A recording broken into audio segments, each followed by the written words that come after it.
সরস্বতী পুজো তোমাদের সকলের কেমন কাটলো? আমার তো বেশ ভালো গেছে। এই দিনটা ছিল ভীষণ স্পেশাল, নেতাজি জয়ন্তী প্লাস সরস্বতী পুজো।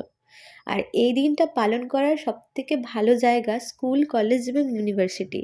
তাই নিজেকে সকালবেলায় কলেজে যাওয়ার থেকে আর আটকাতে পারিনি।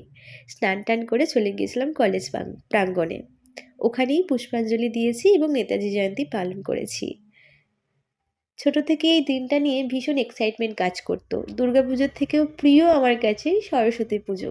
তার কারণ এই একটি দিন বন্ধুদের সাথে একটু আলাদা আনন্দ করার, একটু আলাদা আলাদা ঘোরা, মানে কি একা একা ঘোরার এটা পারমিশন থাকতো। সীমিত সময়ের জন্য হলেও থাকতো। সেজন্য আমার সরস্বতী পুজো ভীষণ প্রিয়। ওখানে পুষ্পাঞ্জলি দিয়ে প্রসাদ খেয়ে আমরা চলে গিয়েছিলাম নেতাজি জয়ন্তী পালন করতে।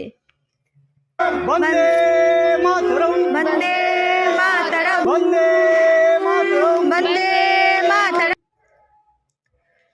তারপর আমরা খাওয়া দাওয়া করে বেরিয়ে পড়েছিলাম বাড়ি আসার জন্য। তার কারণ আমি ভেবে গিয়েছিলাম খুব তাড়াতাড়ি চলে আসবো, কিন্তু হয়ে গেছিলো উল্টো। আমার বন্ধুরা অলরেডি আমাদের ওখানে অপেক্ষা করছে, আমাকে বাড়িতে গিয়ে আবার চেঞ্জ করে বেরোতে হতো। সেজন্য আর দেরি করিনি, বেরিয়ে পড়েছিলাম। আজ তবে এইটুকুই, দেখা হচ্ছে নতুন ভিডিওতে। টাটা।